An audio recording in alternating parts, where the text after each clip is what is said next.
I am absolutely and utterly a believer in hard work. I'm a proponent of hard work. I have all this money and all I do is work. My entire life is work. This podcast is work. I'm getting in the car. I'm going to another meeting. Work. I'm going to fuck a bitch. That's work. People who are in charge of the world don't care about anyone but themselves. They don't care about you, whether you're gay or straight. They're not interested. What they're interested in doing is controlling the minds of people and affecting the way people operate in a way which is beneficial to them. I don't want to get too political on this podcast and say what they're really doing because the video will get taken down. Once you get to a certain level of incomes and wealth, everything becomes free. And that's what I'm like now. I don't know the price of anything I eat or buy. If it's not a house or a car, even most supercars, G, I don't even know. Most recently, there was allegations, right? Yep. To do with human trafficking and stuff like that. Oh, we'll talk about that. For every dollar you make, for every pound you take, you took it from someone else. You don't make money, you take money. You're not the Federal Reserve. You can't create money from thin air. Every single pound in your bank is money you took from someone else. Who is the real Andrew Tate?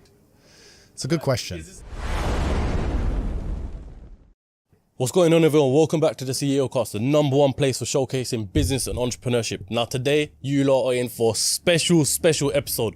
I'm with the 4-time kickboxing world champion, the top G, Mr. Producer, the one and only Andrew Tate himself. Come on, let's get a round of applause for that one. Come on, people. Bro, I'm very happy with that. I'm very happy with that introduction. Thank you very much. Yeah, you included the top G and everything. I'm happy with that. You got it, bro. You got it. What are you saying? How's your day going? It's going good, man. I'm breathing, Yeah. which is a good start. You know, surviving on the breadline, you know, getting the bills paid. I'm doing all right. Especially in London where, you know, things are hot all the time. Yeah, like things are hot. Yeah, the world's kind of getting like that for me now. Ever since I conquered TikTok, I can't go anywhere. Yeah. Everywhere I go, it's just people, hey, it's Top G. And some people love me. Some people hate me. Yeah. You know, and in certain parts of the world, that's not a big deal. In other parts of the world, I'm a bit on edge. So. How long would you say you've been conquering TikTok for? Like, how long? Because it seems like you kind of spawned out of nowhere, almost. I put a plan together to conquer TikTok 4 months ago. Yeah. And I've now completed my conquest. Yeah. So, bro, done. So I conquer TikTok faster than the nation states conquer countries, bro. 4 months, I put a plan together, boom, done. Now it's mine. I own it. Finished. Didn't spend a penny.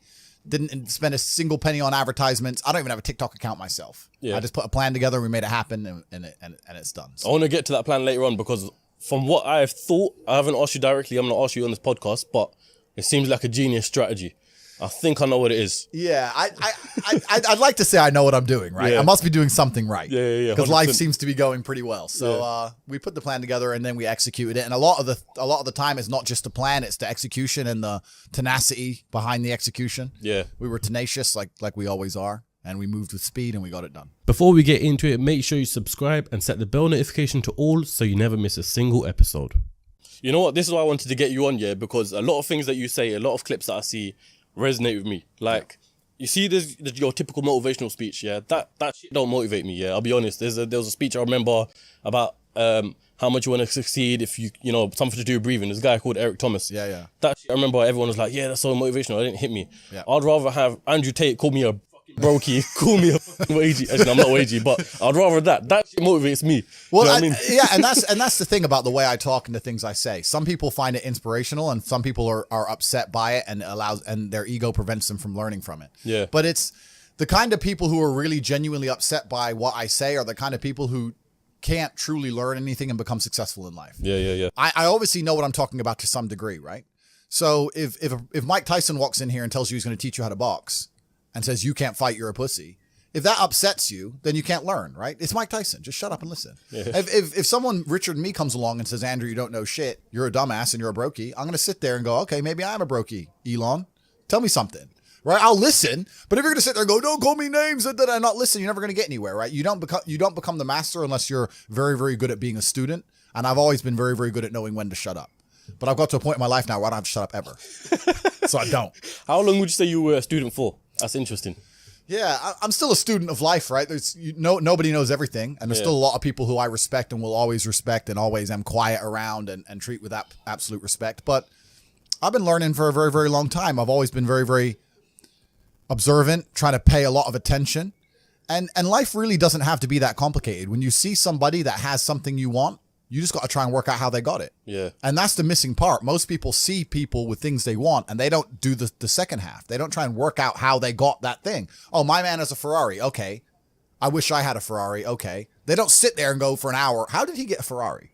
It doesn't cross that part is the part they don't want to do, right? They just go, oh, here's a Ferrari, wish I had a Ferrari, and they go back to TV. Yeah. And that's why they lose. You know what? Here's where I want to start, yeah, because I feel like this point here is probably the point of which your whole life revolves around, right? I want to say, in my opinion. And that's the Matrix. Yep. Yeah? I want you to kind of break that down and explain it, because obviously I'm assuming you get the name from the film and the whole, what the film's about. Yep. But if you have to relate that to your life and life in general, what exactly is the Matrix? When I talk about the Matrix, I'm talking about the systems which have been created by society, which are deliberately designed to enslave.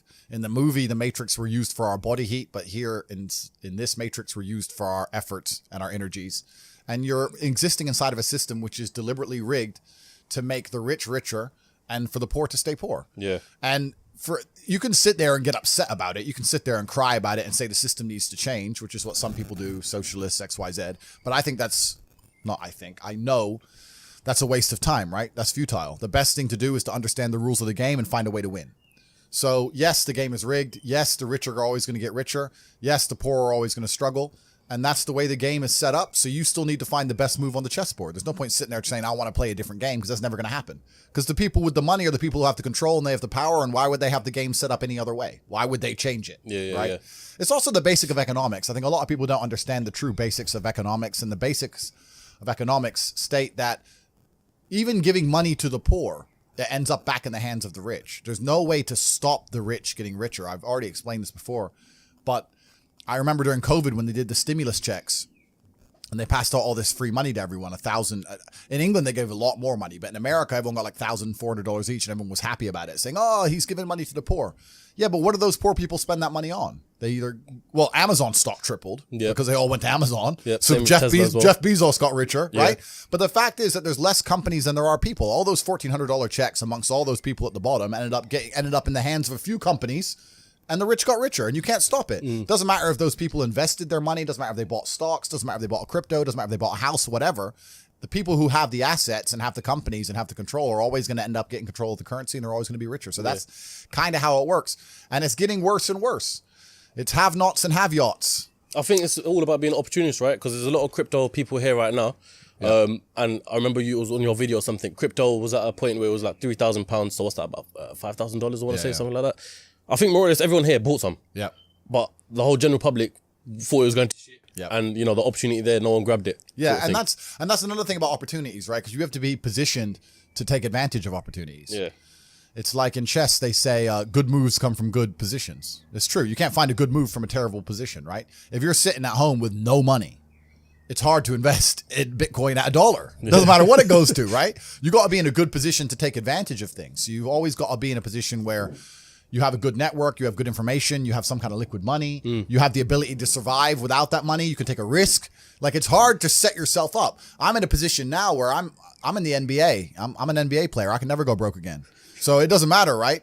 Once you're in the NBA, I can throw $1 million at something. It doesn't matter if it works or not. So for me, it doesn't make a difference. And that's why it's so much easier. They always say the first million is the hardest, and they're completely right. Once you get to a certain point, you can gamble to a degree, right? Well, doing my research and stuff, you haven't always been a multi-millionaire, yeah? I want to say probably near billionaire level or something like that. So when did you clock all of this? When did you find out this side of life? I always knew that the Matrix existed, and I always knew that the traditional systems and From what age did you know? Say again? From what age did you know? I always knew. Okay. I just knew. Even when I was going to school and they're sitting there going, you're not going to get a good job if you don't get good grades. I was the one sitting there going, you're a liar. Shut up. I just knew the teacher was lying. I knew school was bullshit. I knew college was bullshit. I knew university was a lie. I always knew it was a trick and a con. I didn't truly understand things to the level I understand them now. But I had an intrinsic understanding, and I think everybody does. If you're in a gas station and it's 3 a.m. and a Lambo pulls up and a guy gets out of it, you're thinking criminal, drug dealer, gangster. Yeah. You're not thinking, he has a uni degree. Because you're not going to think that. So when you see money, people don't even associate the money they see with university. But then they go, I want to make money, so I'm going to university. It doesn't make sense. It doesn't make sense at all. So I think everybody knows that the system and the path they lay out for you is not a path that's going to lead to where you want to be. And I didn't know what the other path was, but that intrinsic distrust for the system and that distrust for the things they wanted me to do made me search for other avenues. And then I found them, right? And if you speak to the people who are richest, if you speak to the people you know, this is for everyone at home as well. If you speak to the people you know who have the most money and go up to them and say, hey, what made you rich? None of them say school. Do any of them say school made me rich? I got an A in GCSE. Like, who gives a shit? It's bullshit, right? So it's all indoctrination. So I knew it was indoctrination, and for that reason, I was always searching. And if you're searching, you're going to find. Yeah. So. No, I always believe that as well. 'Cause growing up as well, I always thought that here was my theory. I've got a theory of business studies. A lot of people thought I was full of shit and stuff, yeah? Yep. But I want to kind of hear your opinion towards it. Yep. So I've done business studies in GCSE. In my opinion, the whole textbook, everything, the teacher, everything's full of shit. Yep. Yeah, literally, I feel like they overcomplicate it and confuse it on purpose because they don't want entrepreneurs, right? And they want people to be stuck in the system. People said I'm full of shit because of that. No, I know exactly what you're saying, but they teach you things that the problem is as well, it's difficult because the way that humans work and the way that we've evolved as a species is that we don't really learn lessons unless they're learned the hard way. Yeah. I believe that unless a lesson has taught the hard way, you're not going to learn it. You can have so many near misses and people won't learn their lesson. Bro, you must know a guy who goes out there, nearly crashes his car, doesn't slow his ass down till he wrecks it. Yeah. Like, this is how people are, right? So you need that pain for the lesson to sting enough to really genuinely go inside of your mind. And it's the same with everything. It's the same with driving a car or business. Truthfully, if you want to learn a lesson about business, you're going to have to suffer at some point, right? So we always say that most people are not successful with their first companies, X, Y, Z, blah, blah, blah. I get that. The truth is there's a lot of people who make a lot of money with their first company, but they just spunk it, act an idiot, and it all blows up in their face. And that's how you get the discipline on your fourth company that when you have 3 million in the bank, you just leave it there. You know, and don't be done with it. So you need to go through some pain. You need to experience some negative things. You need to have to a degree some trauma to really even learn any lessons. So yeah, business studies. You're right. The book.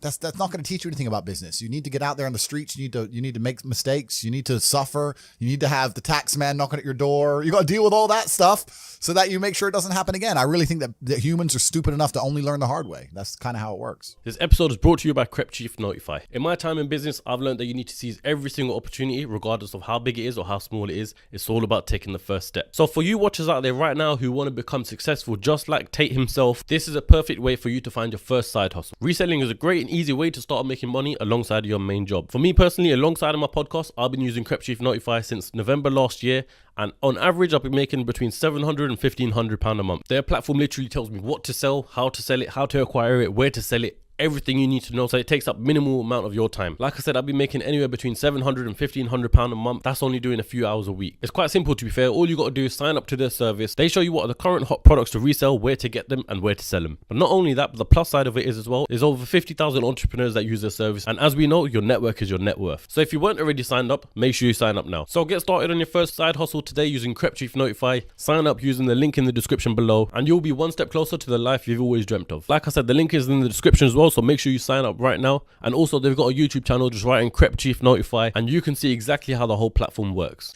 Before we dive more deep into your story, firstly we need like 20,000 likes on this video.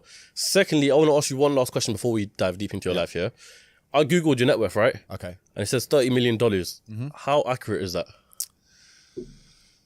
Because let me just say before this, I see a $5 million Bugatti, and I'm like, maybe a guy with $30 million won't spend his money on a $5 million Bugatti. Don't make sense. So he's probably got some... Yeah, you know what's actually... The saying, if you know what you have, you ain't got much, that is completely true. Yeah. I don't have a clue how much money I have. When I was broke, I knew exactly how much money I had. I had 117 pounds in the NatWest, and that was it. I'm poor, rent's paid, I ain't got nothing else. When I was broke, I knew exactly how much I had. But now I'm at a point where it gets really difficult to truly measure how much money I have, because you have cash. Okay, that's easy. I have some crypto, which is constantly fluctuating. And then you have assets, and the price of the assets is constantly fluctuating. And then I have companies and income streams, which need to be valued. And how do you value them, right? They can be an 8 times multiplier in some circumstances, and others, they'll be a 10 times multiplier. Yeah. So it's really difficult for me to put a value on it. If you were to say to me, how much money do I have in the bank? But then even then, because I've got to be careful what I say on this podcast. But even then, once you have a healthy respect for money, once you get past a certain amount of money, you don't need it in the bank. Like there's no point in me having 50M liquid in the bank. Why? What am I going to buy? You know, you're like, as long as you have whatever you have in the bank to run around the world with, you have enough. So you try and put that money to use, right? You buy assets, XYZ. So it's really difficult. I mean, I have my online school, which we'll talk about later, Hustlers University. Yep.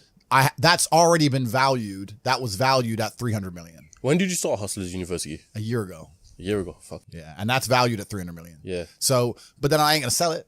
So, but then again, I had a valuation between 280 and 340. So again, how much money do I have? I don't know. I could, if I really wanted to, if I wanted to sit here and say I was worth 500 million, I could prove that. Yeah. Yeah. If you sold up everything? If I wanted to, I could come up with 500 million probably. Yeah, I know. I believe that. That's what I'm saying. A guy like that buy another Bugatti. I'm pretty sure I saw a vlog where you're gonna buy another Bugatti. I've already bought a second one. Is it? Yeah. Which one? I've put another order down for another Chiron. So it's because that's the only one that's out right now. There's a Roadster coming supposedly. I've heard rumors of. Yeah. I've bought a Kernenzeg as well. I got a Jamera on the way. Yeah. I'm talking to Pagani. I saw that you put it on your story, so I assumed the new probably. Pagani. But you know what? This is another thing about money. I'm gonna sit here and I'm gonna complain. This is gonna upset all the brokies at home. There's nothing to fucking buy. Like you buy 3 or 4 diamond watches, you buy a couple suits, you buy some cars.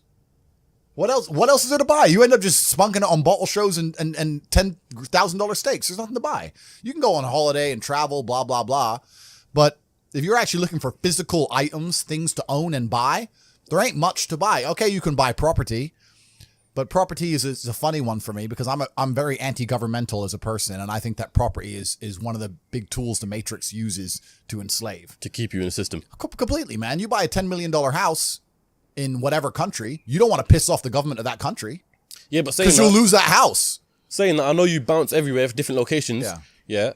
But what about buying houses in different locations? You still don't agree with that? Nah, because then you got headache if you got to look after it. Now it becomes a job, right? Yeah. There's a lot of people who talk about passive income, and we'll talk about passive income because I think that's the biggest scam on the planet. The idea of passive income in and of itself is a lie. You're the first person on the podcast to say that. bro. Yeah, no, like everyone goes, oh, I want passive income. Well, of course you do. Everyone wants passive income, but tell me how you're going to get it, because having tenants is not passive income. Ask anybody who has tenants. It's fucking headache, right? Yeah.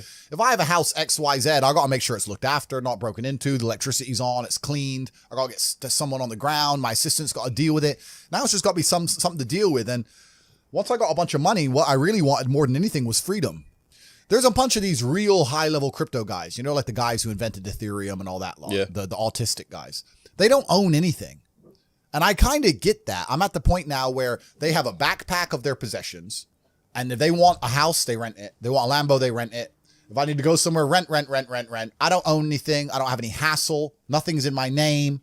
No government can take anything from me. You get to a point of wealth where you kind of start thinking, do I want to have all this crap now I got to deal with? Really, you want peace of mind.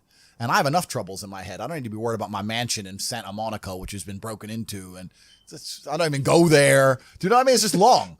So that's that. And then also what I was saying earlier about property being a tool to the Matrix. If you buy a $10 or $20 million property under a government, you can't piss that government off. You can't disagree with that government. You can't, if the tax authority of that government says you owe them money, you better fucking pay it, or you're going to lose that house, right? Yeah. If they say you better take an injection in your arm for the good of society, you better take your vaccine. You better put your mask on. You can't even get a parking ticket, my G.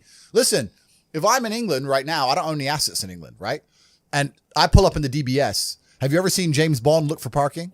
Me neither. No, fuck no. He parks up and gets out. That's what I do. Park up, boom, get out. I don't look for parking. They put a ticket on the DBS. Let's say I decide not to pay that, right? What are they going to do? I don't have any assets in the UK. They're going to make a bunch of letters, send it to a bailiff. Bailiff's going to drive around the UK. I don't even live here. Boom, it's over, right? If I had a 20 million pound house, eventually it's going to go, the 60 pound becomes 120, 120 becomes 240. Yeah, bailiff comes, 2 grand, 3 grand, boom, boom, boom. Gets to the point where they're going to take my 20 million pound house off me. Maybe it takes 3 years, but they will, over a parking ticket. So by buying that property, you're now giving you're giving the government a way to hurt you. You're giving them a leverage over you. And I'm at the point of wealth now. I have enough hidden money where I don't want any government to have any leverage over me. I want a government to say, Andrew, we don't like you. And me say, get fucked. Safe. All right, I won't come then. Bye. And that's the problem with property. Property is a tricky one. I know you can make money with it, but you have to understand that they'll use it against you, man. It's a leverage. So, but let me ask you though. I completely understand the whole concept of coming out of the Matrix and stuff. Yeah. But for what reason? Like, what's the end goal? Like, where do you see your life in terms of in the future? I'll tell you why. I always knew I wanted to escape the Matrix before I escaped it. And let me tell you why. If COVID has not woke people up in the last 3 years, I don't know what's wrong with you. The government came along, closed your business down by force, forced you to have a medical procedure you didn't want, made you stay in your house and cover your face. because of something with a 99.9% fucking survival rate. They come along and literally broke every single rule. They broke the Geneva Human Rights Convention, every single law that they wrote themselves. They just broke them all under the guise of safety. More people committed suicide from mental health issues, or more people died from missed doctor's appointments for real diseases because of this crap. They came along and did it because they were told to by someone above the government, because the government's not even in charge of anything. And now they've gone back to normal. Everyone thinks they're not going to do it again for some other reason. You think across the next 30 years they're not going to come back with some new shit? Fuck them. Next time, when they come along with this crap, I'm out. I'm bouncing. See ya. When they did this, I went to Sweden. Sweden was open the whole time. Sweden never locked down. I was in clubs in Stockholm while everyone else was here locked in their houses clapping for the NHS like a jackass. I was in the nightclub. No masks, no vaccine, no lockdown, nothing. Running around with Swedish chicks. So I just run to freedom, right? But if I had, let's say, a big property within the UK, I can't just say, fuck the UK. Yeah. So once you escape the matrix and you try and find a way to get your wealth outside of the system, then you can exist geographically anywhere. And once you can do that, then laws don't really apply to you. If they made a law in the UK I was unhappy with, I'd just leave. And if they made a law in Romania where I live I'm unhappy with, I would just leave. I don't have to be a law breaker. I don't have to be a criminal. I'll just go somewhere else, right? So property kind of ties you down, things tie you down. And if you look at the real high levels of wealth, if you look at the billionaires and stuff, they're trying to do the same thing. They don't own anything. They have a share in a company which owns a shell company in the Cayman Islands, which owns this subsidiary of a company in Dubai, which owns a boat that they can use. Yep. It's that Aikido. It's the same thing. Get out of the matrix. That's what everyone's trying to do, right? You know what? I was going to ask you this later on in the podcast, but it seems like a good time to ask you now, yeah? You obviously, I wanted to initially do this podcast in Romania. I thought it'd be sick coming to your house. Yeah. You know, but every time you try to arrange something, you're on a jet flying off somewhere else. Yeah. Next places everywhere. So I thought, you know, while you're in the UK, we'll do it here. But what's your reason for moving to Romania? And do you own the house in Romania then? Yeah, so the house in Romania is owned by a subsidiary of a shell company, et cetera, et cetera, et cetera. We'll leave it at that. Yeah. And I moved to Romania because it felt more free than the UK in certain aspects. And it is. In certain aspects, it's certainly more free. You're always, as an individual, you always have to make a trade-off. And the trade-off is usually between laws and the strength of the government and the judicial system and your safety, right? This is the usual trade-off. So Dubai, which I love and I spend a lot of time in, the judicial system is extremely harsh. The laws are extremely harsh, but it's very, very safe. I'll accept that trade. If you give me a powerful government and a powerful police force, but you give me my safety to wear a $5 million watch, I'll take that all day. But you have countries like America and England where the judicial system and the police are dangerous and they can mess you up at a whim, but they don't even give you your safety. So now I have to be scared of the cops arresting me for no reason and the criminal killing me. So they don't even give me a fair trade-off. So in my view, if I'm going to live in a country with a strong judicial system and a strong legal system, I want them to provide me my safety on the street and the safety of my family. And if they don't do that, I don't see why they're seen as so strong. There's countries in Africa and Southeast Asia, et cetera, where the judicial system's a joke. Then fine. The streets aren't safe. The police ain't doing their job. That all makes sense to me, right? But when the police are going to come along and mess you up for not wearing a mask or catch you for speeding and wreck your life, but they can't even offer you safety, then fuck them. So I decided to move somewhere else. And there are countries in the world where there's a really interesting, delicate balance of a government and a police force which are not strong. And when I'm saying that, I'm not saying I'm breaking the law. I'm not saying it in that way. I'm saying that minor infractions or tiny things I'm not going to be persecuted to the end of earth I would in the UK for a parking ticket. Yeah, it's right? mad because they literally say in the UK all the time, people get caught more for speeding and shit like that than people getting caught for stabbings. 100%, right? And this is what I even said. Like in Romania, you don't get parking tickets. You just fucking park. You just dump the car, nobody gives a shit, right? So it's just a different way of life over there. But at the same time, Romania and a few other countries in the world, a lot of them are in Eastern Europe, they have a strong morality because they're very religious countries. So although the police are not seen as a strong police force, they're not like the English police, they're not as well funded, they don't have as fast cars, whatever. Yeah. It's actually very safe because people just have a different view of life. Yeah. So it all adds up. So I moved there purely for small things, bro.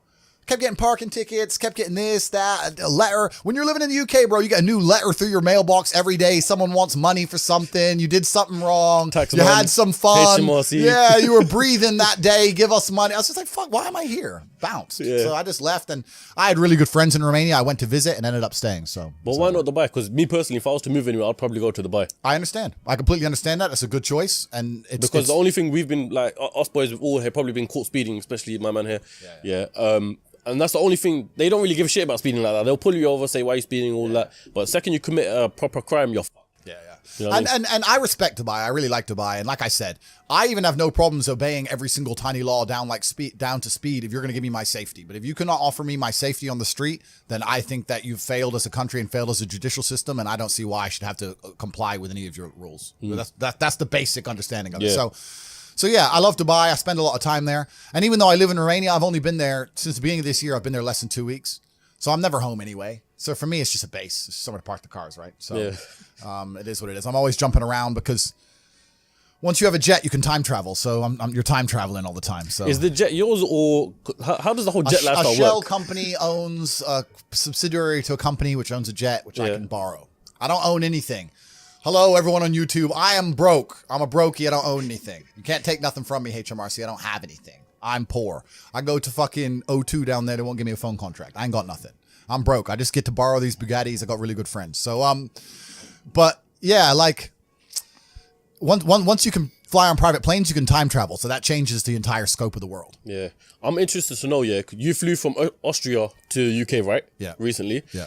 How much does that private jet cost? I'm just interested in knowing jet costs. If you were to charter that jet, it depends. If you have your own plane, you just pay for the fuel. And then it depends if you want to... I have my own pilot, but if you had a pilot, you could hire a pilot and you'd hire an air hostess, catering, et cetera, et cetera. So let's say you owned the plane. In fuel, that might cost you around $8,000. If you were going to charter that plane, it'd probably cost 25, 30 grand. Something like that. So about 30 grand for the flight. Quick question, is your pilot a male? I'm gonna get all the feminists angry now when I say that I don't trust female pilots. Listen, women are amazing creatures and they're very good at certain things in the world and they're very needed. And I'm not going to sit here and say that women are unimportant or unneeded because they're not. They're very, very needed. But women can't even park cars, G. You see them. They can't even parallel park. You gonna trust them in the sky? Would curb your plane? Fuck no. No, sir. Give me a man, please. Give me a man. Give me an old man who's in the military, done a lot of years. It's getting bumpy. I need to have confidence. Like I have some chick up there doing her lipstick. No, thank you. So, but yeah, jets changed the game. That's another thing because even before COVID, I never thought I'd buy a jet. I thought big spend of money or waste of money, right? How much are they? About 20 mil? It depends on the plane you get. Depends how you want to have it fitted out, that kind of thing. Yeah. But I never thought I'd buy one. But then they tried to tell me to put a mask. Couldn't have it, so I had to get one. And then once you get one, it completely changes how you view the world because now you can time travel. If I wanted to fly to, let's say, Vienna from here on a normal airplane, let's say the flight's at midday, I get to the airport at 10 a.m., sit around for 2 hours, fly at 12, land at 2, another hour. By the time I do the passport, get my bag, my whole day's gone, right? Yeah. But if I want to fly to Vienna with my plane, I send a text message, say we're leaving at 12. I get there 11:59. We take off at 12. I land, and by 12:01, the BMW's on the runway. I'm back on the motorway, right? So it literally only takes 2 hours. All the things other side are gone. It takes 2 hours to get in and out of central London. Yeah, in a car. Yeah. So I can get to Vienna. To me, going to Vienna now is the same as going to West End. It's like cool. It's an hour. It's 2 hours, hour and a half. 30 minutes, boom, boom, boom, whatever it is. So it changes how you view the world. And that's why I end up jumping around all over the place. Because I got something to do here, there.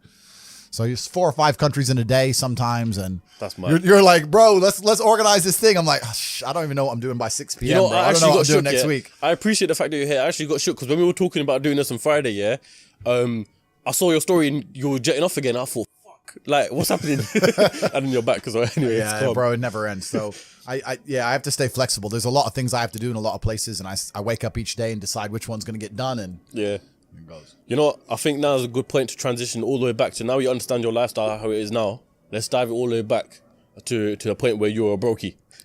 Yeah, the good old days. The good old days. Yeah. Some of the best days of my life were brokey days, bro. You think, yeah? Yeah, man, I miss the brokey days. Why? Because when you have limitations... Money makes it fun, though. Money does make life fun, but when you have limitations, you're better at living in the moment and you're better at appreciating things. So what happens is, now at my point, right, no matter how much fun I'm having, it's always, even if it's only 1% in the back of my mind, that it could be more fun somewhere else. If I can go anywhere I want all the time with no limitations, I never have to turn up to a job. I don't have anything I have to do. I can go anywhere, right? And I got a plane waiting for me. If I'm in Marbella in the middle of a party, no matter how good that party is, how much fun I'm having, whatever girls I'm with, whatever, and my boy texts me from Mykonos saying it's going off in Mykonos, part of me is thinking, should I just... I can get there by it's 3 a.m. now. I can be there before the club closes in Mykonos. And then it's hard to just live in the moment and be happy with what you're doing. Does that make sense? Yeah. Because there's unlimited choices. It's like going to Tesco. If there's only one sandwich, it's fine. If there's 100 sandwiches, you start reading every sandwich. Yeah. Which one's the one I want? Maybe that one was better. So the brokey days were good days, bro, man. Like I'd get McDonald's and you're laughing with your boys. Yeah. The brokey days are great. And I'm not complaining about being rich. Obviously I worked hard for this and it's a fantastic life I live now. But I think without those brokey days, without those original days to compare it to, without that juxtaposition, then I don't think being rich would be fun at all. I think it's only fun because you can compare it to the days when you weren't rich. That's the only thing that makes it fun. The only thing that makes a $10,000 steak fun is that you can laugh saying how you never had 10 grand in your bank till you were 27 years old. Yeah. Like otherwise it's boring. Otherwise, steak. And I think if you're born with too much money, that you'll never truly be happy. I think you need the brokey days. They're the best days. Because some people are literally brought up rich, born into money, essentially. Yep. You know, if you're born and your dad's got Ferraris, Lamborghinis and stuff like that. Yep. You think that they're not really experiencing true fun, happiness sort of thing because they don't know the difference. It's not the destination, it's the journey. And humans, we all work in regards to, it's even the way the human body works, right? If you're driving at 200 miles an hour, you don't feel it. You only feel the acceleration getting to 200 miles an hour. Yeah. So if you're born at 200 miles an hour, it doesn't feel fast. It doesn't feel fun. My life feels fun now because of all the acceleration to get here. And I can remember the times when I was stuck by the side of the motorway without a car. Yeah. So I have that juxtaposition. Without that, it's not even interesting. It's not even fun. So the brokey days, anyone who's out here who's broke, good. These will be the happiest days of your life once you made it. You just got to remember everything and sit around with your boys. I mean, maybe some people change with money. Maybe if you get new friends and things change, but I hang around with the exact same people I did when I was poor.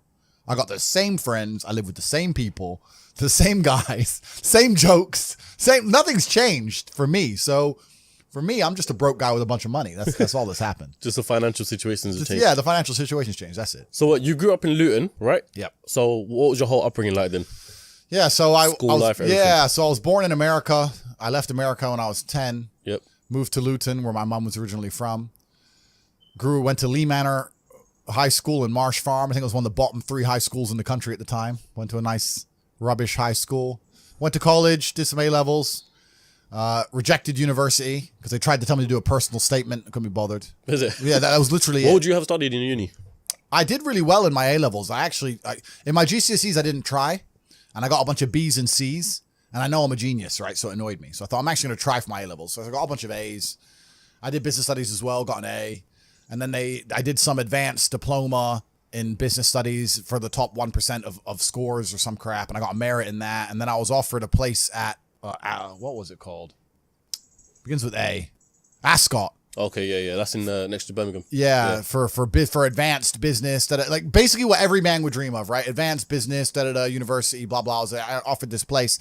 And they said I had to do a personal statement. And I said, no, I don't. I've already been offered a place. They already give me a place because I'm the big G. Look at my scores. I'm a genius. And they said, no, you still have to do a personal statement. I was like, why? Who's going to read this? Hi, my name's Andrew. I like to run. You literally got to I go to the gym. Like, no one's reading this shit. Like, why am I even writing this? It offended me. Yeah. And my class tutor, or whoever she was like, well, everyone's doing one. And I was like, you know what? Get fucked. And tell Ascot to get fucked too. So I didn't even go. I quit that. My mom went nuts, obviously. Told her I was going to be a kickboxing world champion. She's like, no, you're not. Wrong. So I just started kickboxing. I got a normal job. I got a wagey job. I was a wagey. I was working as an IT technician in my former high school, fixing laptops. Okay. Got fired from there for sleeping with the head girl. You know how it is. It's hard out here. How old? I was like 18. Oh, shit, and she was 16. So I was like, what's the problem? And they're like, oh, yeah, but you're a member of staff. Da, da, da. So, whatever. So I got fired from there. And then, I got some sales jobs.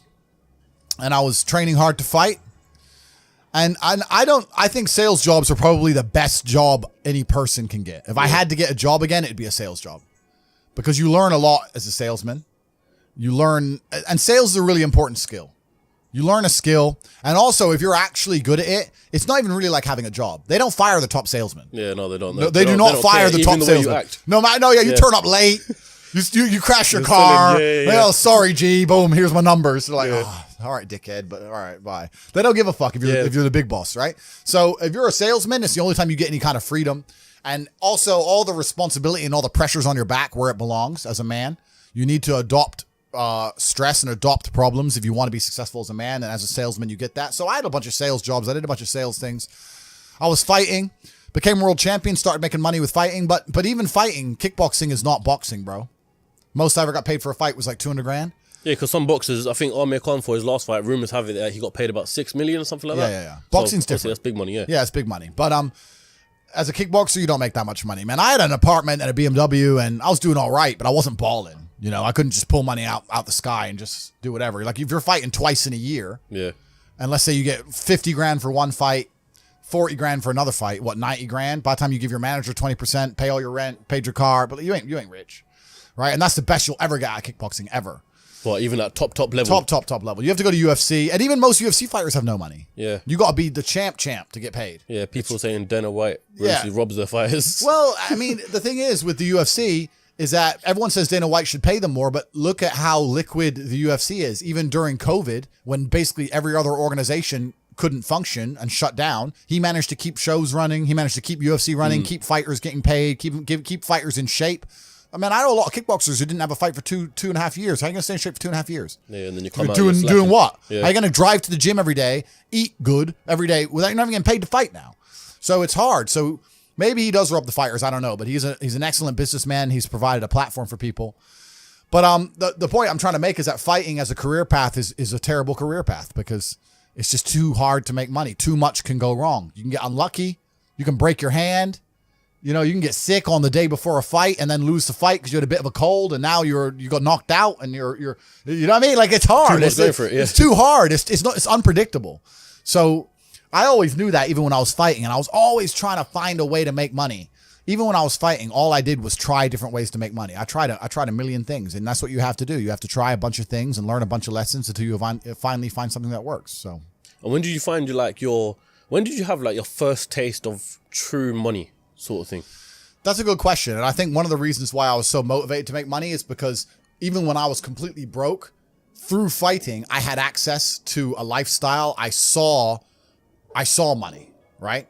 So, man, I can tell you stories now that even sound stupid to me. I went to Deauville, France to fight for a world title. And I was sitting there and the promoter hadn't turned up yet. And I ordered 2 waters, 2 Perrier. Yeah. And they came and they were like €9 each. And I paid for them. And I said to Tristan, 20 quid for fucking water. Because we're brokies. We're just like, and he's like, yeah, that's crazy. And we look around and there's all these tables just with water, champagne, food, you know, like $1,000 lunches, 1,000-pound lunches. No one gave a shit, right? And we're sitting there going, where are we going wrong with life? Like, we're worried about the price of water. That dude's got a lobster.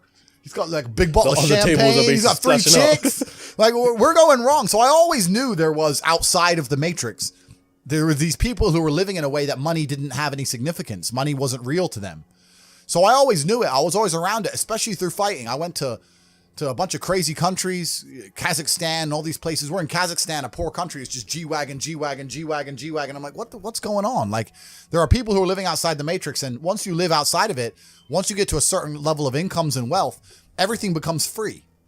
Like when I was looking at the price of that water, no one else in that restaurant even looked at the price of anything. It didn't matter. Yeah. And that's what I'm like now. I don't know the price of anything I eat or buy. If it's not a house or a car, even most supercars, I don't even know. If I want the new Maserati, the MC20, the Spider, I'm just going to text my boy, yeah, fully spec, every option. And it's going to come out the bank and I ain't going to notice. Like, it doesn't make a difference. If I have 11.8 million or 11.4 million, what difference does it make? It doesn't mean anything. Yeah. So you get to a point where the whole world's free. And then you start just buying stuff, not because you want it, but because it's completely free. So even if you 1% want it, right? You're like, oh, well, maybe I might use it once. 400 G's. I might drive it one day this summer. Yeah. You know, and that's how you get to. It's the same way people just buy coffee at a whim. You end up doing that with everything. So I always knew that kind of life existed. I used to talk with my brother about it all the time. I was like, bro, we're doing something wrong. Something doesn't add up. We're still thinking in terms of like make money, spend money, money in the bank. It doesn't. There's people who are living for free and they just point at things and they get everything they want. And my brother used to call me crazy. He's like, what are you talking about? I was like, no, there's the matrix. We're inside the system. We need to escape. And now I managed to find a way out. So I always knew it existed. I was always looking for it. And it does exist, man. You can get to a point of income. You can get to a point of wealth generation where literally everything, I don't know how else to say it. I want to say it in a more articulate way for the sake of the podcast. The only way I can explain it is everything is free. That's how I view the world. Everything's free. If I want something, it's free. I want dinner's free, coffee's free, supercars are free, private jets are free. It's free. It's free. I just want it because all they want is numbers on a screen. Yeah. And numbers on a screen are what's the numbers on a screen? It's nothing. It's free. I don't know how else to say it. You're telling me if I give you some numbers on a screen, you're going to go and build me a W16 fucking Bugatti Chiron Pure Sport, and you're going to deliver it to me in my house, and you're going to put it in the color I want, and it's going to be gorgeous and beautiful, and everyone's going to be jealous, and you're going to do that, and all you want is a few numbers on a screen? Safe. Take it. Take it. I don't give a fuck. It's free. I don't know how else to explain it. That's the world. That's the level the world gets to. That's mad. That's mad. So you and Tristan, you do everything together, right? Yeah. Correct. You share everything, businesses, bank accounts. Correct. I think the only thing you don't share is girls, right? Correct. So what's that like, and where did that whole relationship with you and your brother come from? Because I think a lot of people in the UK especially, they kind of view their brothers as the complete polar opposite of them. Yeah. And don't want to do anything with them. You do your own thing. Yeah. So when did you and Tristan think that, okay? I think that's one of the biggest mistakes that people can make. And one of the largest things that hold people back from wealth is the people around them.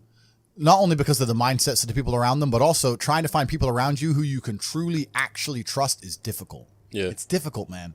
I'm telling you, if you get 20 people, 20 full-grown men in a room, and they can trust each other completely and nobody's out to snake anyone, even if all 20 are working normal jobs, but they pool their spare income, you will be rich.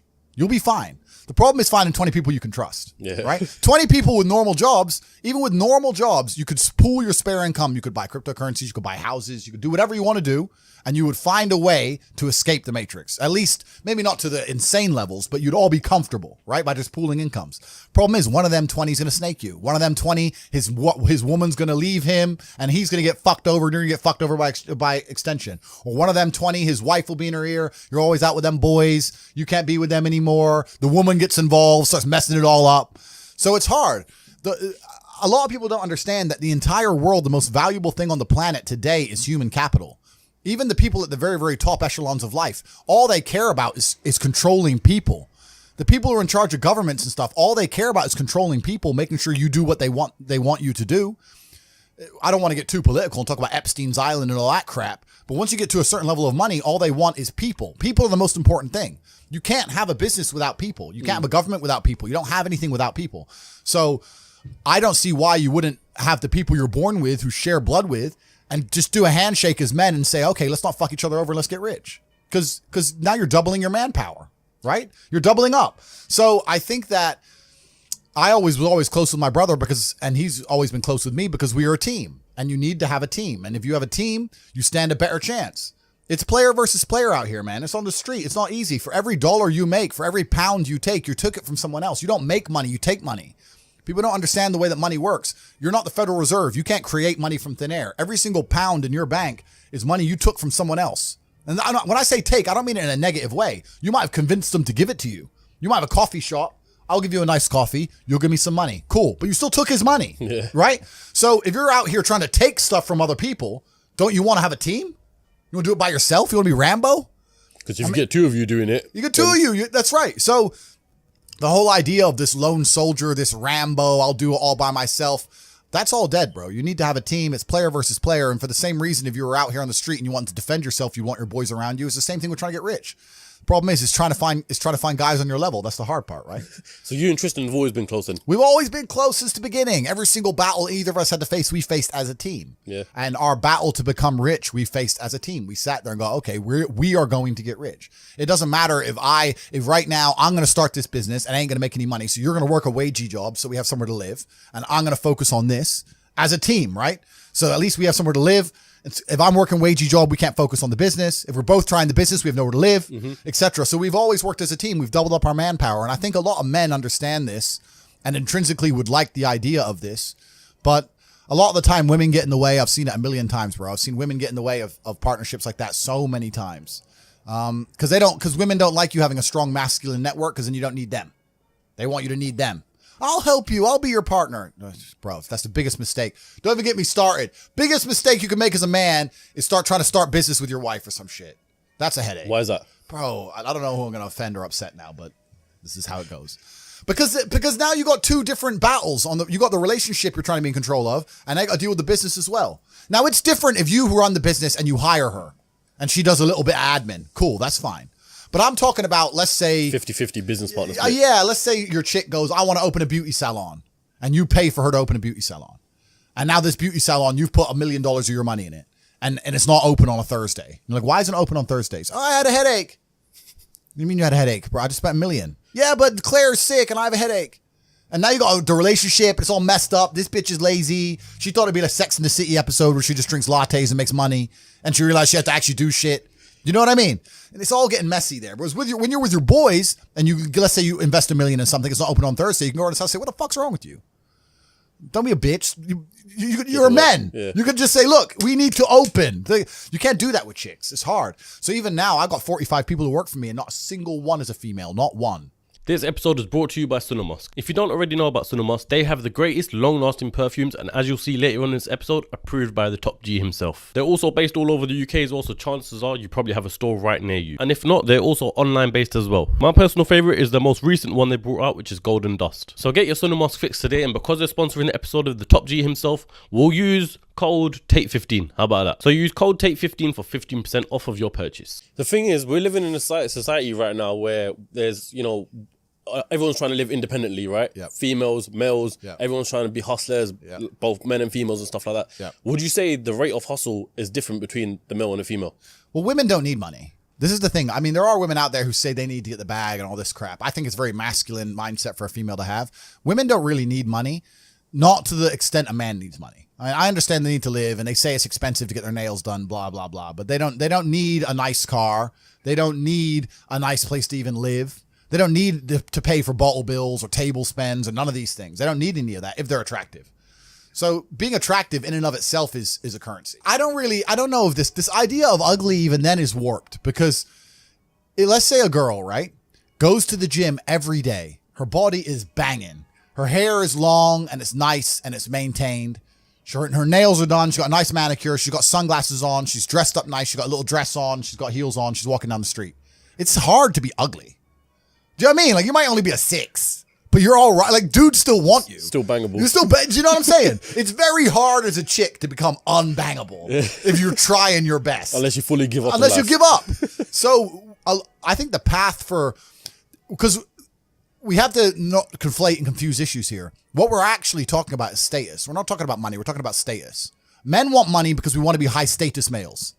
Females want to be high status females. They don't need money to do that. They can do that purely through their aesthetics. So if I was a woman, thank God I'm not, because I think that'd be a terrible existence.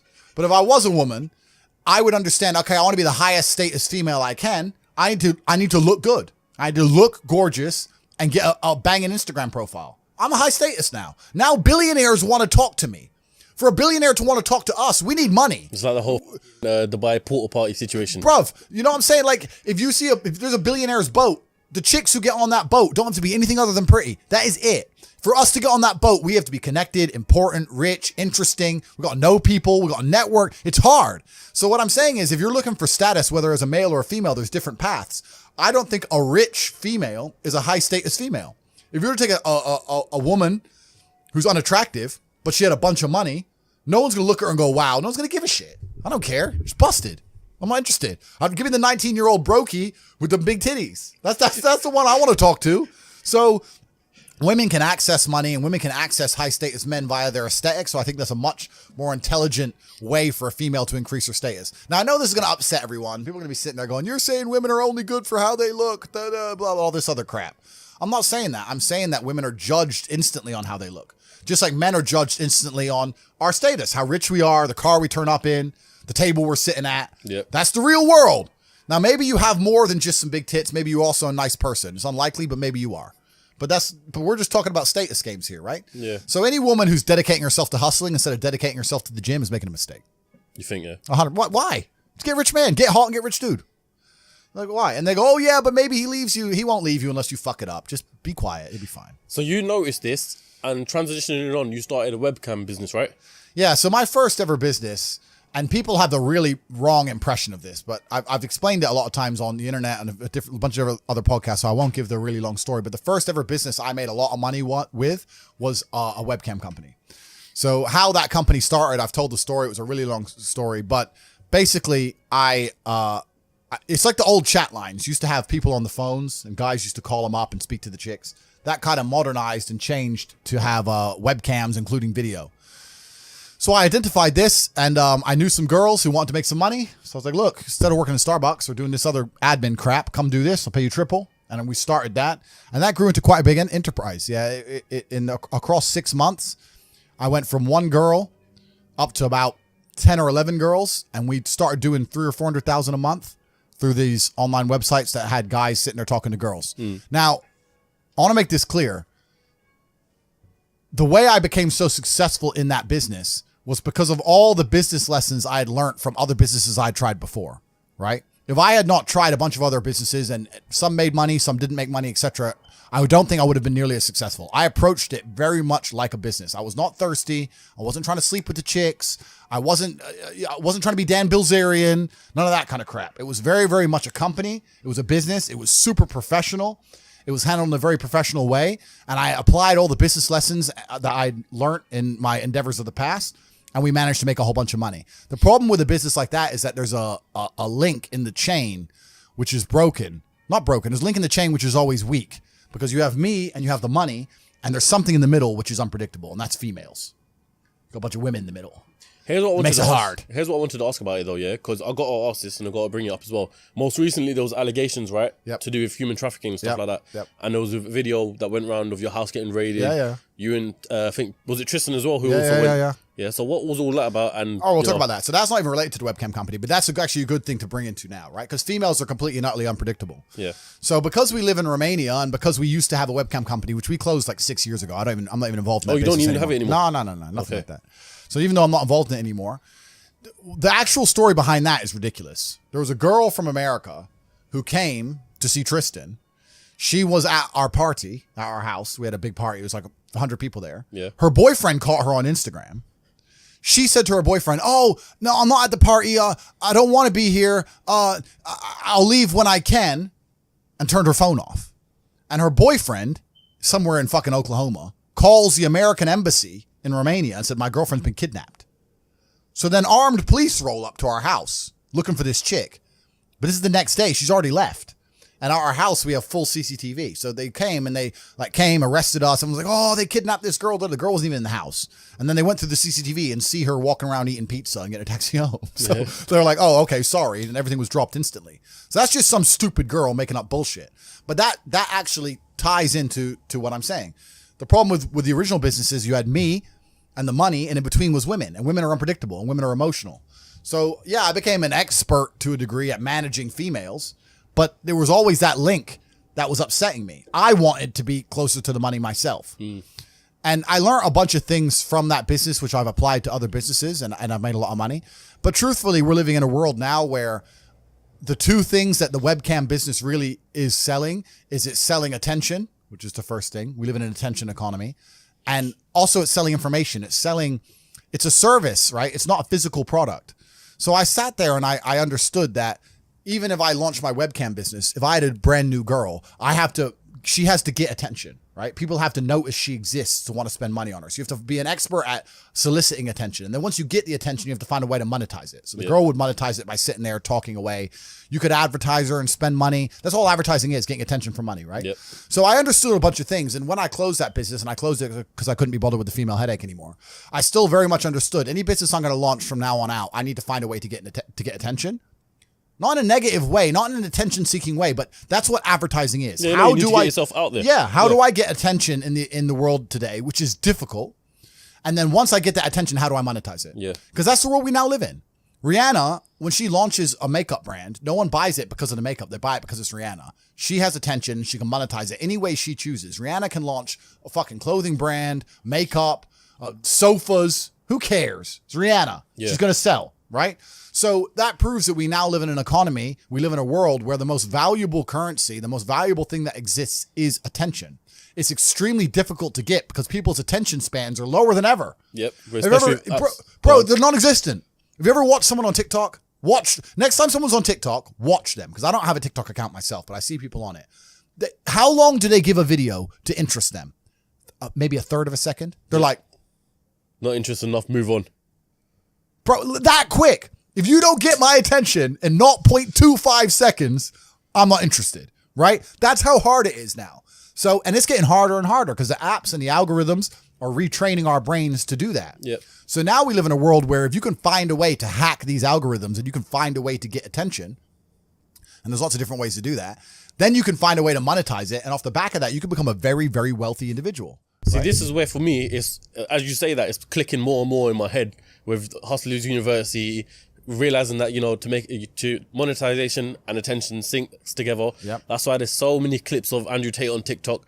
And so I was speaking about this with one of my guys, yeah, and basically we were discussing the fact that if you join Hustlers University, one of the things that you teach us to do, I don't know if you allow me to say it, is affiliate marketing, right? Yep. So one of the things that people can do is get a referral code for someone else to join Hustlers University, and that's why they're making TikToks, because if you check the pinned comment on there, it says join Hustlers University with this referral code. Correct. So and so like that. Correct. Yeah. That's So mad. inside of Hustlers University, we have 18 modern wealth creation methods. So we teach how to make money 18 different ways. And when I say modern wealth creation methods, it's because a lot of the wealth creation methods that you're going to hear from older people simply don't work anymore. Such as property. Property. I mean, of course, the old guy is going to sit there and go, save your money, put it in a savings account, get a mortgage. Bro, of course that worked for you. You were putting money in a savings account, getting 4% interest. Yeah. Now they won't even give us 1%. You're putting your money in a savings account. You bought a house for 85 grand. Now it's worth $500,000. And at the time you bought it for 85 grand, you were probably earning 30 grand a year. Yeah. Now I'm earning 40 grand a year. The house has cost 10 times more. I get no interest on my money. So everything you're telling me is outdated. It doesn't work anymore. If you're going to follow the path that your parents followed, you're not going to ever become rich. You need modern ways to make money, modern wealth creation. And I won't say what all 18 are, but we teach them inside of Hustlers University because there are ways to make money in the modern world, which no one in your school is going to teach you, which none of the older people are going to know, they're going to talk about. There's a lot of ways to do it. And one of them is monetizing attention. So what you just said in regards to the affiliate section is one of the 18 ways. There's a 16-year-old kid making 45 grand a month from his TikTok because all he's done is he's gone into Hustlers University. He's joined. He say, okay, how do I get attention? I'm 16. I'm not a flawless orator. I don't have a life or life experiences which are interesting enough to be used in a podcast, which are going to ever allow people to pay attention to me. Yep. But Tate does. So let me go and find all of Tate's old stuff. Let me chop it up. Let me make a TikTok for Tate. That gets attention. How do I monetize attention? Now people are on my page. How do I monetize it? Well, I can take my referral link. I'm in HU. Here, they can sign up, get 50% off my link. Boom. So he's taking attention. The attention that I generated, all he's done is chop up some TikTok clicks, monetized it, and he's making 45 grand a month. Do 16. That's mad. Bro, so like it's crazy. So there's so much money that can be made, but you have to find a way to get attention in the first place, right? That's the hard part. And if you look at a lot of companies, so many of them have huge profit margins, but they have to spend all their money on advertising to sell any product, and then the margin gets wrecked because they have to get attention the old-fashioned way, which is advertising. And that's a very expensive way to get attention. You need to find another way now. And it's difficult. That is the only hurdle between being broke and being a billionaire. Attention. How do you get it without embarrassing yourself and being a jackass? Because no one buys from a clown, right? Mm-hmm. So me, I'm lucky because I've had a very, very eclectic life, and I'm good at speaking, and I have a good memory, and I have a lot of stories, and I can sit and tell people, and I can talk in a way that make people know I know what I'm talking about. So that's how I get attention, right? Yeah. But if you don't even have that, then it's difficult. It's hard. You got to find a way. But yeah, that's what Hustlers University is all about. And we teach people how to monetize attention, and we have 17 other ways to make money. And now we have, as of this, and I'll check right now, I think we have 64,000 students. 64. I think I was watching an emergency meeting or clip of it or something like that. I think you said at the time it was 32,000. 64,835 students. Yeah, mad. And what's impressive about that is not that I've managed to attract 64,000 people to join Hustlers University. The fact that they're staying. It's the fact they're staying. The fact they're staying means that there's 64,000 people making more money each month than they pay. It's only $49 a month, right? So there's 64,000 people who I have successfully taught to make more than they've invested. Mm-hmm. No school, no business school, no university will guarantee you month on month you make out more than you put in. None. Only mine. And I don't exist in a vacuum. The educational system exists in a vacuum because the loans that they'll give you, you can only spend on that education. If they were to open it up to fair market, nobody would go university. If they were to say, here's 50 G's, You can buy Bitcoin, you can start a business, you can put a house deposit, or you can buy a degree. Who's going to choose a degree? No one. So they deliberately link the loan to the education and say you can only have one with the other because then they don't exist in a fair and open economy because they wouldn't be able to succeed in a fair and open economy because they are selling a scam. They're selling a lie. I exist in a fair and open economy. You don't have, if you spend $49 with HU, you can spend that on anything else. You can go buy Snickers. But on the contrary to that, go buy Netflix. Let me ask you this, yeah, because in the UK, a lot of people see course sellers as scammers instantly. Whether the course is good or not, people always say scammers, yeah. And there's some videos I saw about Hustlers University, people thinking it's a scam or it's not. Yep. So the argument I would have for you is, what's in it for you? Like, what do you gain from having a Hustlers University? Because you're rich already, so what difference does it make? That's right. So firstly, there's always going to be somebody who thinks it's a scam. And man, people are saying Bitcoin's a scam. People are saying some of the most fundamental, rudimentary, new financial systems on the planet, like the blockchain, are a scam. There's always someone who's going to say something's a scam. There's some people who are negative, and the reason that people are negative like that is because it is a disguise for their laziness. If they say something is a scam, they don't have to try. Yeah. Right? If they have to, I'm not saying HU is going to instantly make you rich. You have to work like you do on anything else of value. You have to get in there and try. If they get in there and they don't want to try, what's the first thing they're going to say? Scam. I joined. He told me to do something. It takes an hour and a half. I'm lazy. Scam. That's it. That 16-year-old kid making 45 grand, he's making TikToks all day, every day. He's working. Like, he ain't getting money for free. He's sitting there finding videos, chopping them up, making them entertaining, adding the fucking titles. That he's working for. The thing is, like we were going back to earlier, people ain't got the attention span. People ain't got the attention span to work anymore, right? So there's always gonna be some idiot who says it's a scam. The fact that we retained 64,000 people proves it's not a scam. Yeah. The reason I started it is very, very simple. I think that, I mean, I don't want to sit here and pretend I'm a philanthropist because I'm not. Obviously, I benefit from having this university. It's a very valuable company. It makes a lot of money, right? So why wouldn't I want to run one? But also, it doesn't detriment me. I don't think that some rich people, maybe they believe that there's not much money in the world and they don't want other people to be rich. I completely see it the other way. I see it that there is so much money everywhere. And even I can't get it all. So I want as many people around me as possible to be rich because now I'm at least around more money. If I send a message inside of HU and said, I want to raise $100 million, amongst my students themselves, I can do it. I've got my own venture capital firm now. I was like, boom, all right, 100 million, let's buy a yacht. Here, dish it up, bang, bang, bang, done. Yeah. Because all of them are making money. I want to know as many people with money as possible. So if I know a way to teach people how to make money, and I'll also make money for teaching them how to make money, and I now have people who I can talk to so I have access to the money they make, why would I not teach them how to make money? Now, the reason no one else has really done this is because I don't think anyone else knows how to make money as well as I do. And also nobody else can really prepare and build a platform like we have or do the work it takes. HU is extremely difficult to launch. It's not easy to find 18 professors who know what they're talking about, build an online platform, then you need the payment gateways. And then even when all that's done, then you got to find a way to get people to join. You got to advertise it. I don't have to advertise anything because I'm top G, everyone knows. But it's difficult, right? So we don't even have any competition. There's nowhere else on the internet you can go and spend $49 and sit for an entire month learning from 18 millionaires how to make money. There's nowhere else on the planet. No. It's the only place. So we have no competition. So we're about to conquer the world. We're about to conquer the world, and that's a good thing. And you said his value's at what now? 300 million, you said, right? Well, let's do some basic math, right? So as of this morning, what do we say? 64,853. Yep. So numbers. 64,853 times $49 a month. So that's 3.1 million a month. Okay. It generates. Yeah. That's all profit. It's an online platform. No question. So what's that a year? 3 times 12 is 36 million a year. So, and then if you're going to put a multiplier on a business, there's different ways you can do it. If you're going to do you can do a 4 times multiplier, et cetera, et cetera. But tech companies usually get an 8 times multiplier, and it's usually an 8 times multiplier of the turnover, not even the profit, right? Mm-hmm. So that's my turnover, but my turnover and profit the same thing. So it's easy to value at a 10x, right? Which is 36 times 10 is 360, or an 8x is 300. That's crazy. But I'm never going to sell it because I won't sell it because it's mine. 1, 2, I don't need money. And 3, I don't trust anyone else to teach the things that the things we're teaching actually work. It's not going to be some vanilla bullshit, right? It actually works. And I also think like a lot of these people, a lot of these wealth gurus and crap online, they don't teach shit that really, really works. A lot of them also just teach mindset because mindset is an easy cop out. They'll sit there and go, I'll teach you how to be rich with mindset.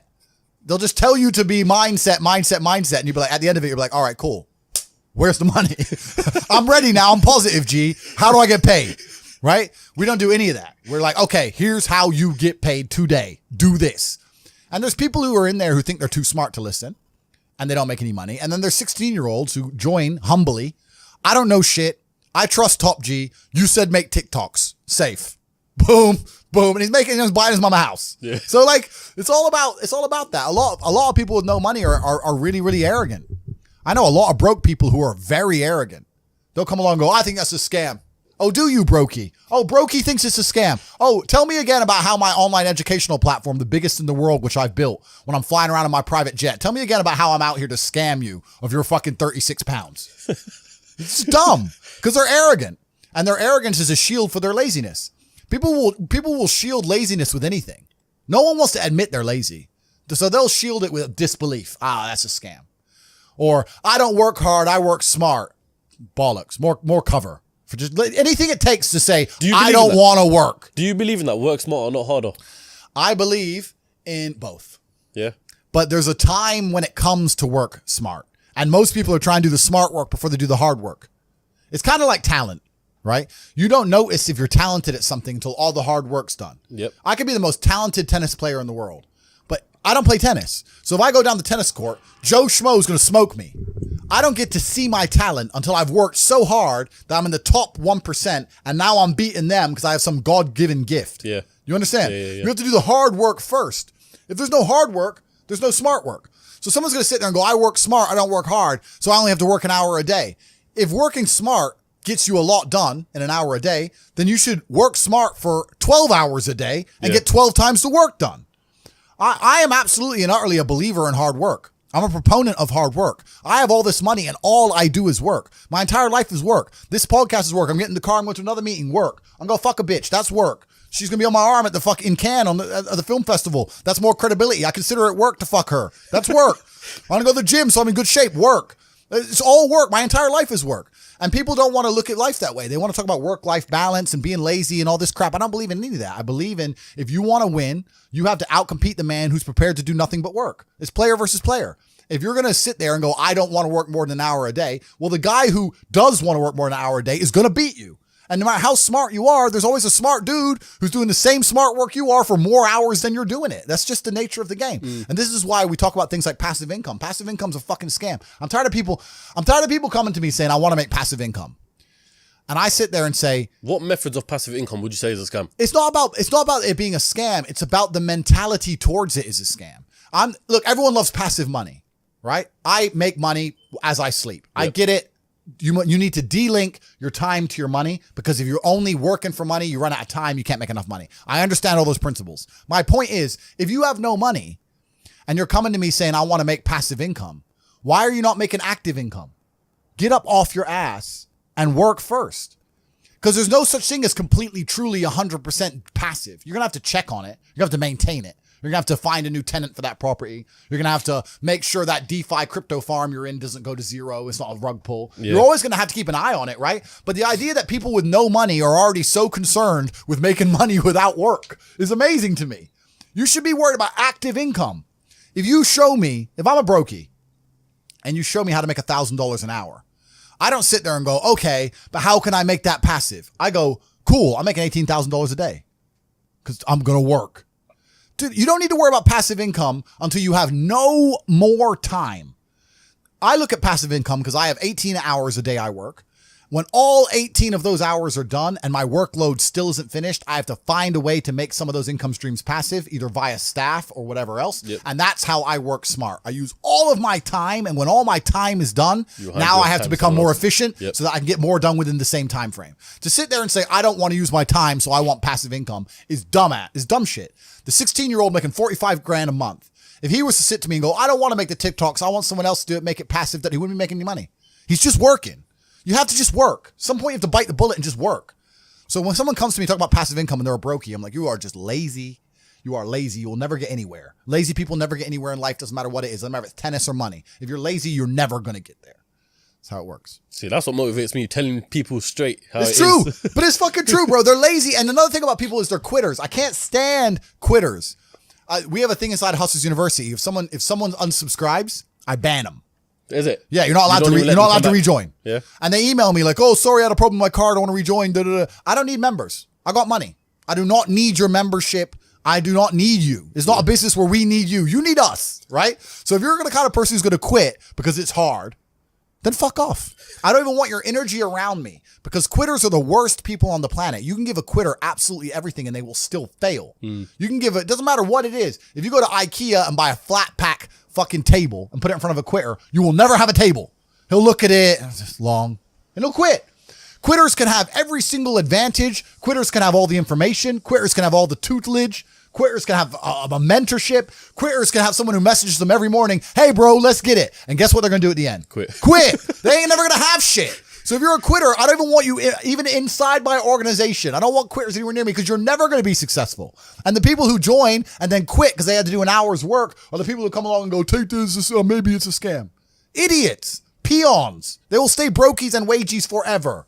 Leave them there, right? You need the people who don't quit. I don't quit. Every single facet of my life is testament to the fact that I don't quit. When people see my plane in the sky, you can say whatever you want about me. You can call me arrogant. You can call me anything you want, but you cannot call me a quitter. I didn't quit. So that's the difference. When it was hard, I did it anyway. That's who I've always been. And if you don't have that kind of tenacity, you're never going to be anything. So the people who come along and talk about passive income, they sound like quitters to me. They sound like people who don't want to work. I love work. I'm ready to work. I'll dig a hole. Bro, you offer me $1 billion right now and give me a shovel, I'll dig a hole. I don't give a fuck. Give me the shovel, give me the money. I will dig a hole. I'm not afraid of work. One of the hustles that I want to move to that you've been involved in is casinos, right? Yeah. So I was watching a podcast and you overheard someone in the UFC or the Romanian UFC saying that they made $18 million a day in the casinos, right? Yeah. You don't own casinos. Yes. So, yeah, I have a stake in some casinos in Bucharest. COVID came along and made that a bit difficult. Yep. But that's another reason why you have to diversify, right? So I'm involved in the casino business. I'm involved in a bunch of businesses. But that's why you have to diversify because COVID came along and wrecked a whole bunch of businesses. But then also it made others a whole ton of money. Mm-hmm. That's another thing about making money and networking and that kind of thing. Once you can diversify, it's amazing. So they say don't put all your eggs in one basket. That's half true. If you have something and it's working, yeah, focus on it, make a bunch of money, but then you need to diversify and make yourself anti-fragile, which I'm glad I did. So the casino business, it's kind of new. It's a few years old, but I can't say much about it because we had a 2.5-year gap where they closed everything. So we just started again. So, but at that time also crypto went to the moon. So I threw like 2 million in Bitcoin, went up to 20 million, whatever it went up to. Yeah. Right? So that's how it works. You got to have a lot of pans in the fire and you'll be okay. So yeah, I've got the casino business running. I've got a few things running. Got the war room as well, which is something else that we can talk about later on. So I've got a whole bunch of stuff going on, but also diversification becomes very easy when you have a good team. It's amazing. Every single thing I talk about ties back to things we've already talked about before. We talked about having good people around you, right? So how can I run all these casinos while I'm not even there? Well, I got people around me who can do things for me. I got a good team of people. If you start with a good team, you're going to make it.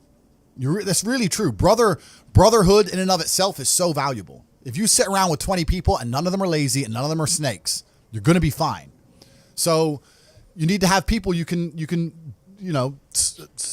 this guy's in charge of this thing, that guy's in charge of this Delegate thing. people, different roles, different tasks. Absolutely. You got to have a team. You got to have a network. And my network is so strong. That's one of the big advantages I have. I have people around me who I can genuinely, seriously trust. I want to ask you something, yeah? Sure. Everyone always asks about best advice you've ever received, right? Yeah. What's the worst advice anyone's ever given you? That's a good question. I've seen a lot of bad advice on the internet. What's the worst advice anyone's ever given me personally? I never really listened to anybody. So it's hard for me to talk about advice because I never listened to it. The traditional path to wealth is terrible advice. To go to university, get a degree, get a job, blah, blah, blah. That's terrible advice. We already know that. We talked about that. I think follow your passion is also a terrible piece of advice. Yeah? Yeah. People say, hey, man, you need to find what you're passionate about and do that. And what they're trying to say is only do what you like because you have no motivation to do anything else. And motivation in and of itself is a scam. I don't believe in motivation. I believe in discipline. I am not motivated to do the things I'm supposed to do every day. I don't wake up full of like joy that I have to go to the gym or that I have to work or got to deal with crap. I don't feel motivated to do them. I'm disciplined. I do them regardless of how I feel. Whether I'm in the mood to do it or I'm not in the mood to do it, it gets done. That's discipline. Discipline's a real thing. Motivation is fleeting. Yeah. You're never going to be permanently motivated. So when someone comes along and says, oh, do what you're passionate about, what they're saying is you'll have endless motivation and then you'll be able to try hard. If you're the kind of person who can only try hard at something he enjoys, then you're going to fail. Because most things you enjoy don't pay any money. If they paid money, you wouldn't enjoy them. It's called a job, right? Nobody likes their job. You like your hobby. I'm sure you like playing video games. Maybe 1%, 0.1% can make money from video games, right? Most people, you ain't ever going to make it. Yeah. Do you think the guy in China who owns a concrete plant is passionate about concrete? Do you think he's sitting there stroking it at night, naked in bed? Fuck no. It's money. Be passionate about success. If you're passionate about money, then you can be passionate about anything. I'll be passionate about any business on earth that pays me. If you pay me $1 billion to dig that hole, I'll be very passionate about that hole. I will dig that hole with passion for the cash. Yeah, because you know the cash. For the money. Yeah. That's right. So when people come along and say, oh, you need to find something you're passionate about, follow your passion. Bro, you're going to follow your passion to the fucking food bank. You're never going to make any money that way. You have to sit there and go, what is going to pay me? And I often talk, this is another thing we teach inside of Hustlers University, and also the War Room. The War Room is a network I have, which is a level above HU. Mm-hmm. Everything I've talked about with brotherhood and people you can trust and capable people, that's what the War Room is. The War Room are people who have come along and we've all agreed, very much like me and Tristan have a relationship. It's 2,100 men now in 72 countries, and we've all basically signed a contract. We're brothers now. So I have 15 businesses operating inside of there. Businesses are opening all the time. No one's ever been snaked. No one's ever been robbed. It's just 2,100 guys making money all around the world. We're doing everything you can possibly imagine, bro. From selling olive oil to private jets, you name it. We got it all going on. So this is serious. It's very much like the Freemasons, but cooler. Yeah. So that's the War Room.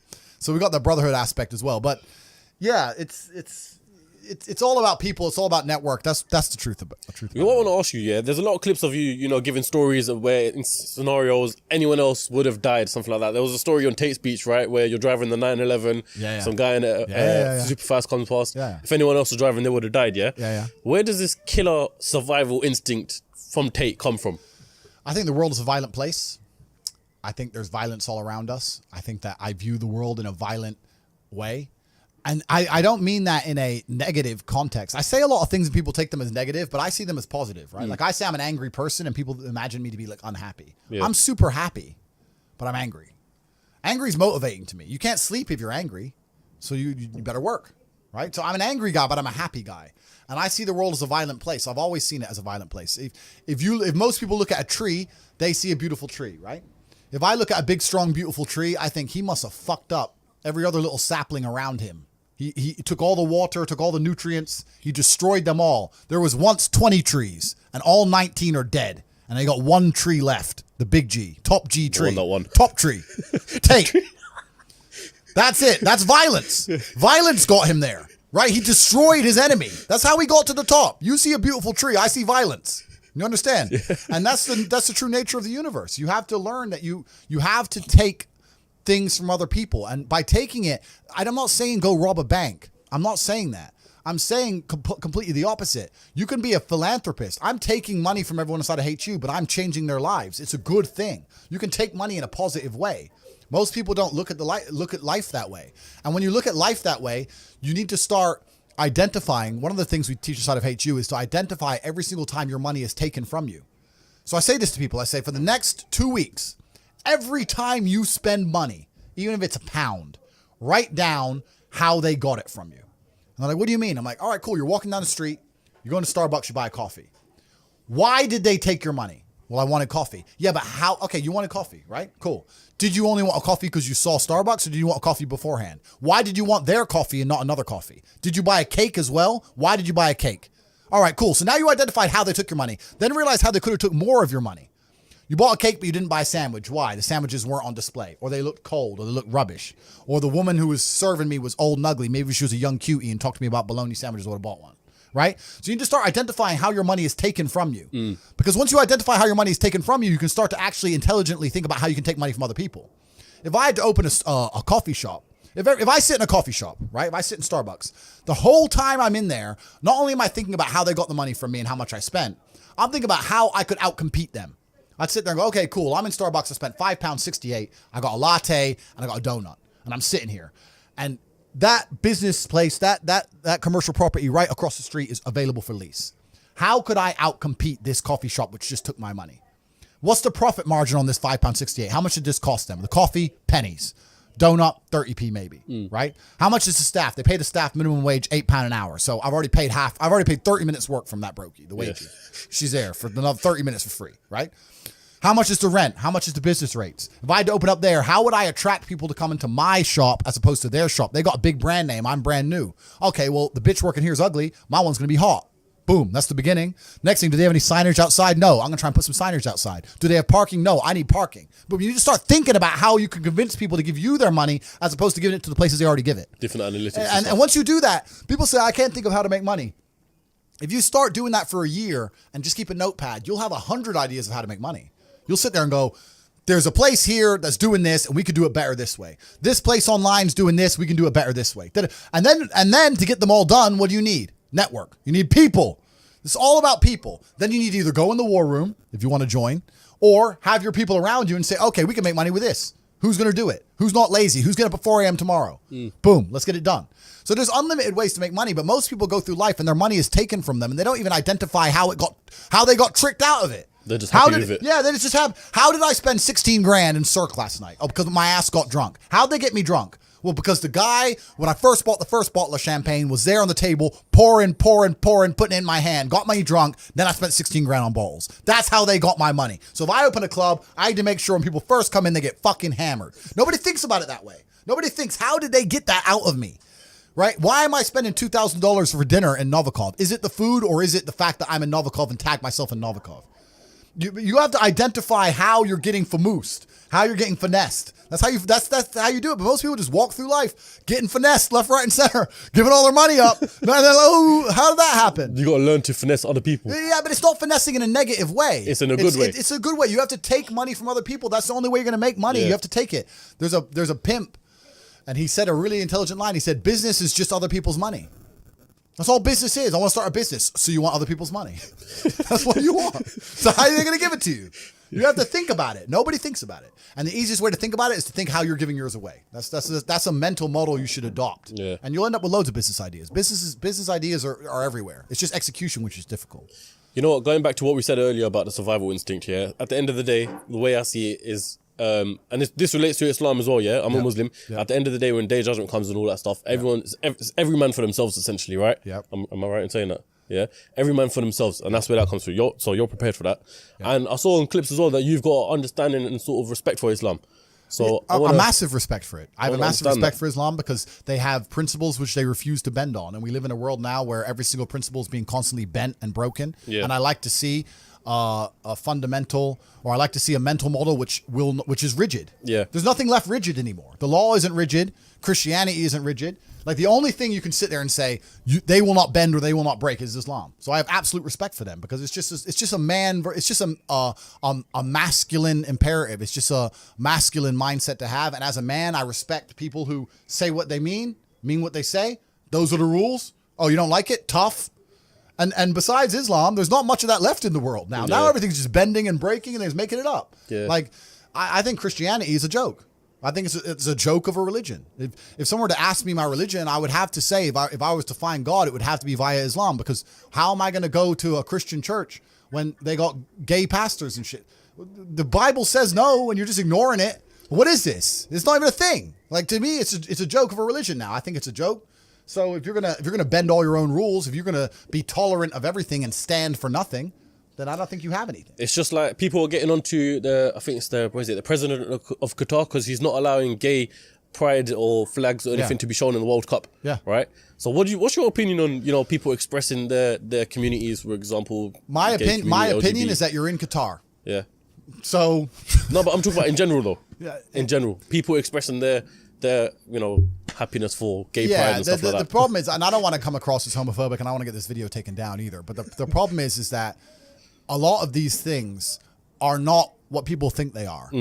There are people who think so surface level. The people inside the Matrix think surface level. They sit there and think, this is only about accepting what gay people want to do. I don't care what gay people want to do. I'm not homophobic. I don't give a shit what you want to do. It's not about that. What's actually happening is that the New World Order and people who are in charge of the world are using certain agendas to enforce. They're using them as a disguise to enforce hidden things. You understand? It's like the Green New Deal. They come along and say, global warming, global warming, global warming. They pretend it's about the planet, but really it's about just raising taxes to the sky, locking you in your house and taking your car away. They don't give a shit about the planet. It's a disguise. So the people who are in charge of the world are using certain agendas, which they don't want you to argue against, to sneak in a bunch of other legislation and a bunch of other rules. And the whole pro-gay acceptance thing is exactly the same. It's nothing to do with gays. The people who are in charge of the world don't care about anyone but themselves. They don't care about you, whether you're gay or straight. They're not interested. What they're interested in doing is controlling the minds of people and affecting the way people operate in a way which is beneficial to them. I don't want to get too political on this podcast and say what they're really doing because the video will get taken down. But anyone who has a brain, who wants to go and find out, you will find out that all this green agenda they're pushing has nothing to do with the environment. All this gay stuff they're pushing has nothing to do with gay people. It's all to do with control. The people who are in charge of the world want more control. If they gave a shit about global warming and rising sea levels, why does every single multimillionaire and billionaire buy a house on the beach? It's the first place they buy their mansion. I thought we're all going to drown next year. Bollocks, bro. It's a lie. It's all a lie. They don't care. But by saying that, now there's carbon credits, carbon limits. You can't drive your car past 8 p.m. because of the environment. You can't eat meat anymore because of the environment. Stay home, eat the bugs, be a slave, be a slave, be a slave. Every single government in the world is interested in control. That's all they've ever wanted. That's all they ever want more of. Governments want control. They want to control their populace. They think of us as sheep. We're cattle to them. They want us to comply. They don't want our individuality. They don't want us to think for ourselves. They want us to just sit there and obey like robots. So every single one of them is slowly inching, day by day, pushing the limits, taking as much control as they can from the people to the people who revolt. And if they do it slowly and incrementally, they get away with a lot. And that's what they're doing. And they're all inching towards communism, which is what they want at the end, because communism is the governmental system that allows us the most control over the world. People sit there and go, oh no, the governments don't want communism. The governments want free enterprise because governments want money and governments want you, everyone to be rich and they want people to be wealthy. This is beyond money. The people in charge of the world print the money. They don't care about money. They don't care about economies. They don't care about taxes. All these things are brokey considerations. When you print the money, do you think you give a shit if the economy is good or bad? You print the money. You don't care. What you care about is when you click your fingers, do people obey you? That's what they want. They want power. Power, yeah. That's what it's really about. The whole world is about power. So when someone comes on TV and tells me I'm supposed to believe something, you need to believe this about the planet. You need to believe this about the gays. You need to believe this about this virus. You need to believe this. I sit there and I look at it and go, why do you want me to believe this? Do you think, why? It's a lot. And sorry, you got me started now. Sorry, bro. But it's like, why do you want me to believe this? Do you want me to believe this because it's good for me? Or is it because it's good for you? Are the rules made for the benefit of me, or are they made for the benefit of the people who make the rules? And you sit there and you understand that all of it is programming. All of it is a lie. They want you to believe things that are not true, like go to university, get in debt, sit there, learn or get a degree. That they want you to believe all this crap so that you are as enslaved as they can make you. This is all they want. And I understand that. So whenever they come along with anything, this is not about gay people as a whole. Don't give a shit. Any agenda they try and push on me, I know is not for my benefit. I know it. So I reject basically all of it. I was going to say, do you think that people expressing mental health and depression is part of that? Mental health and depression is an interesting one. I've got a conspiracy theory behind this one as well. All right. Well, mental health and depression is an interesting one because, like, you look at Tyson Fury, right? How can you not respect the heavyweight champ? Gypsy King, G, right? And he was talking about how he was depressed and how he fought his way out of it and everything. Huge respect for the guy. He was depressed, and the only way he fought and beat his depression was one day he got up, grabbed himself by the bootstraps, got in the gym, became the champ again, brought himself back to the former champion he was. He did it himself, right? And I think that that's really the only way any of these things can be beaten. I think if I were to talk to Tyson or Tyson were to talk to anybody, he'd say the same thing. He'd say, look, end of the day, even if you're struggling, it's you that's going to have to get up and get the work done and change your life.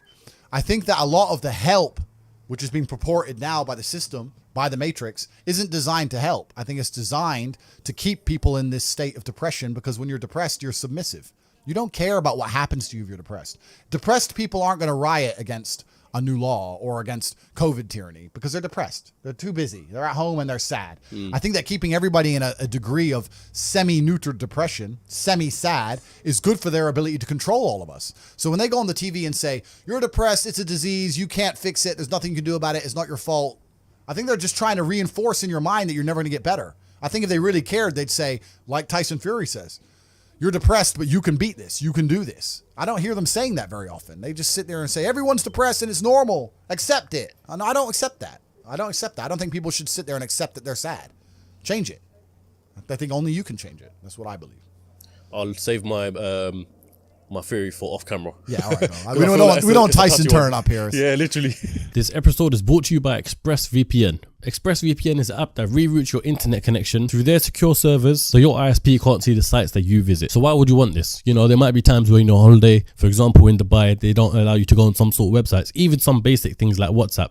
Well, when you connect to ExpressVPN, which I have done before, it works perfectly fine, just as it should. And not only that, but ExpressVPN also keeps all your information secure by encrypting 100% of your data with the most powerful encryption available. Most of the time, I don't even realize I've got ExpressVPN running. It's so seamless that you will never notice anything. Literally, all you got to do is tap one button and you're protected. And the benefit is it's on all devices as well. So whether on your phone, your laptop, your tablet, your smart TV, whatever the case may be, there's no excuse for you not to be using it. So what are you waiting for? Protect your online activity today using the VPN rated #1 by Business Insider. So visit my exclusive link, expressvpn.com/CEOcast, and you can get an extra 3 months free on a 1-year package. Once again, that's expressvpn.com/CEOcast and get protected today. So click the link in the description to learn more. A female wanted me to ask you a question, right? All right. Is there ever going to be a day, I can see you're already prepared for this one. Is there ever going to be a day, yeah, where you have one woman settle down for the rest of your life and eventually, you know, have kids, carry on the Tate bloodline sort of thing,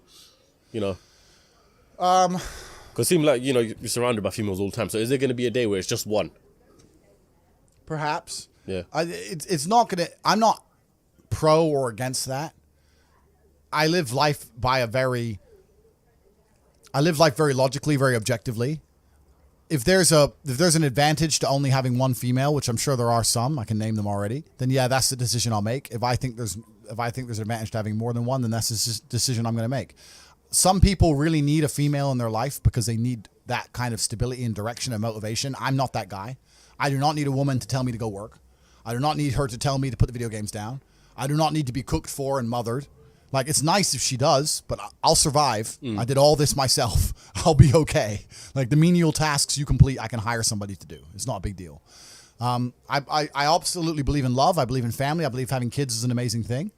But does that mean I'm ever going to live the completely traditional, I'm at home, wife says come home? That's never going to happen. That's not who I am as a man. If I have a woman who I love with all my heart and we have children, I'm still going to be out till whenever the fuck I'm out. I might be gone for 2 weeks. I'm out. See you in 2 weeks. And if during those 2 weeks I meet a big BQ, whatever, it is what it is. Doesn't mean I don't love my woman at home. Doesn't mean I'm not going to come back to her. But I'm just true to my instinct as a man. I don't think I should apologize for it. I think a lot of people are socially conditioned to apologize for things. That's not me. Society says I should do X. Well, society says I should do a bunch of dumb shit. Everything society tells me to do is wrong.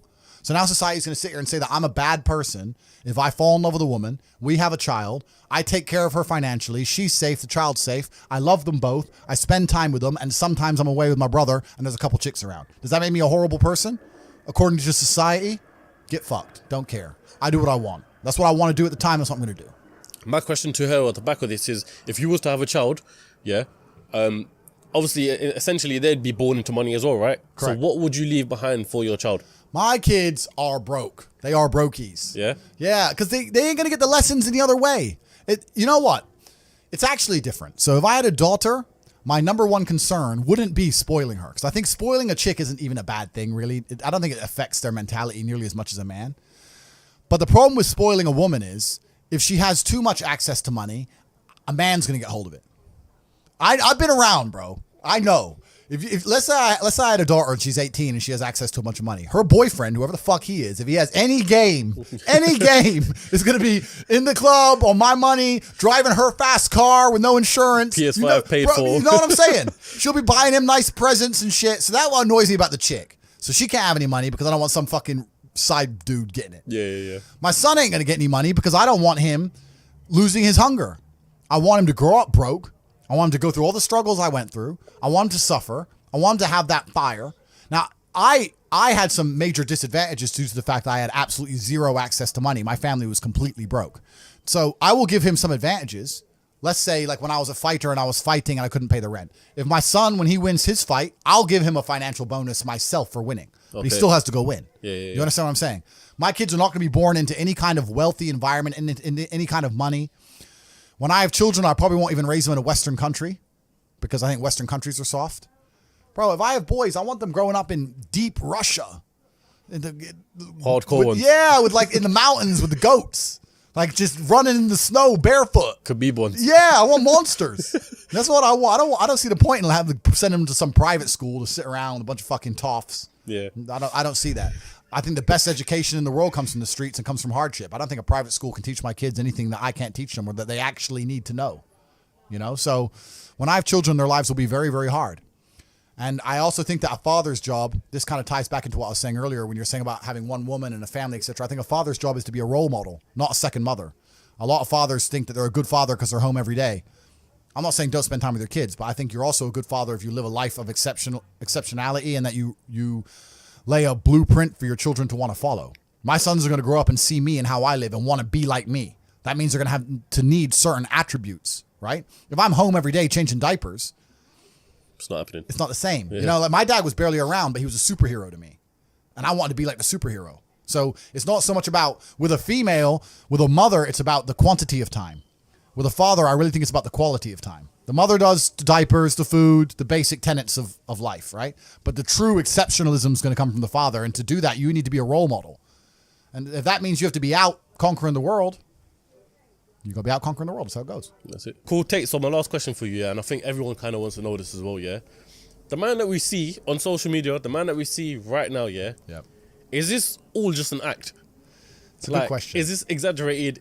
Who is the real Andrew Tate? No, this is the real me. I have a showbiz version. Like, I don't walk around my house with my chick talking about the Matrix is out to enslave us, right? Yeah. She knows it. I've said it a few times. She already knows the story. So when it's just me and her, I don't have to sit her down and say, listen, bitch, you went to school. You're a dumbass. I don't have to do that, right? There's a time and a place. Yeah. But it's all very real. These are the things I say. These are the things I believe. These are the things I talk about in my private networks. I just don't talk about them here to public. I don't talk about them nearly as deep or as advanced. Amongst my private networks, I like to talk about them at a much more intricate level because to the normies, to the brokies, they're not ready to listen to it. The Yeah. Matrix, they say in the movie, people who are still dependent on the system will fight to defend the system. There are people who I will sit there and say to them, look, your university degree is a scam. They lied to you. I will show you how to make money. And their reply will be, no, I went to a good university. They are desperate. No, that degree means something. You work at Greg's, G. Doesn't mean, and shut up. They won't accept it, right? So certain people are not ready for the truth. People who are ready for the truth seek it and they find it. And those are the people I talk to inside of the War Room at Hustlers University. I talk to them at a much deeper level. But yeah, this is all very, very real. I have a showbiz version of myself because in the world we live in today, you need to be able to get information across compendiously and precisely. No one has an attention span. So I'm very good at talking quickly and talking quickly without mistakes and getting my points across and using analogies. I'm very good with analogies. This is all, I wouldn't say it's rehearsed, but it's very conscious because I have a lot to say, right? I can't sit here and go, money, because no one's going to watch it. Yeah. Right? So people will probably look at me and think it's fake. It's not fake. It's just a matter of me understanding how things need to be done. And as a professional, I do things as a professional.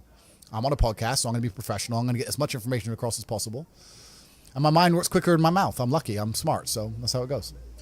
Tate, I want to appreciate you very much for your time. Thank you, bro. There's always that fear when you have a podcast like this that, you know, the guests are going to back out last minute. Yeah. So I want to really appreciate the fact that you're here and that you've you. given plenty of time. And before we end up, can't let you go empty-handed. So I've got a few things. Obviously, Sunama. Christmas. Christmas come early. Sunama has sponsored this video. So we've kindly got the main man. Do you want to give it or? You must, yeah, we kindly got the main man to give you some perfumes. Amazing. So on this side here. Because you know what? I wasn't getting any girls in my life. And I was thinking, what's going on? Maybe I don't smell good. Yeah. Maybe I don't smell good enough. And So- also, this one's on behalf of us. I know you're interested in Islam. Yep. So you don't have to accept this, but this is a choice. I will accept it, my English friend. translation of the Quran. So if you want to Amazing. seek more knowledge. Thank you very much, bro. I appreciate that very, very much. Have that. I'm always out for knowledge, my friend. Thank you very, very And much. then I the last appreciate one, that. this is a little story actually. Someone gifted me these cigars and I don't usually smoke cigars, right? Okay. So I was like, yeah, cool, you know, I'll smoke it on a special occasion. So I Yeah. think it's only right that we probably end this podcast with a cigar. Let's do it, bro. Yeah, you got one? You want one? Yeah, if you have one, Yeah? I'll take it. Thank you. You have a lighter? No, I don't. You got a lighter? My lighter's in the That's car. what we need. My lighter's in the car. Need a lighter if we have one. Let me try this smell. Yeah, this one's the one, man. This one's the special one. Yeah? Because I'm going to... Thanks, G. I need you to do me a favor. Sure. Wear it and say only top G's wear this. All right. I got you.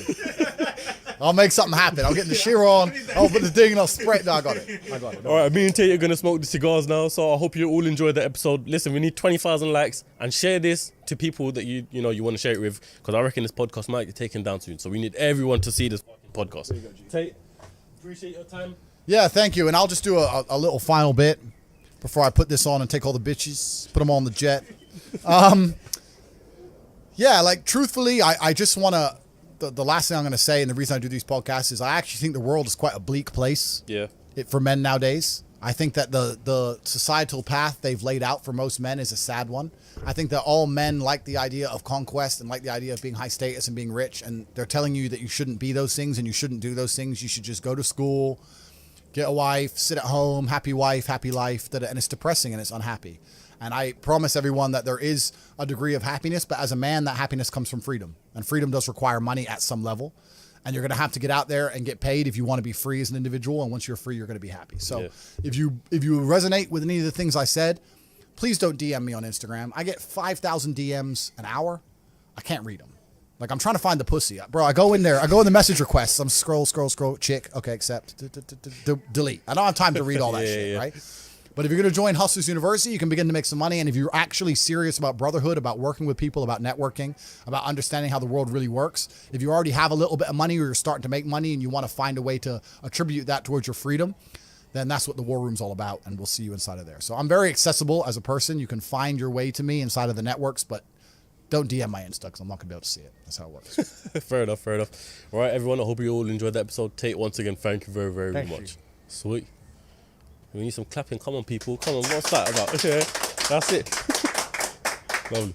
Good one. Awesome, bro. Yeah. Awesome.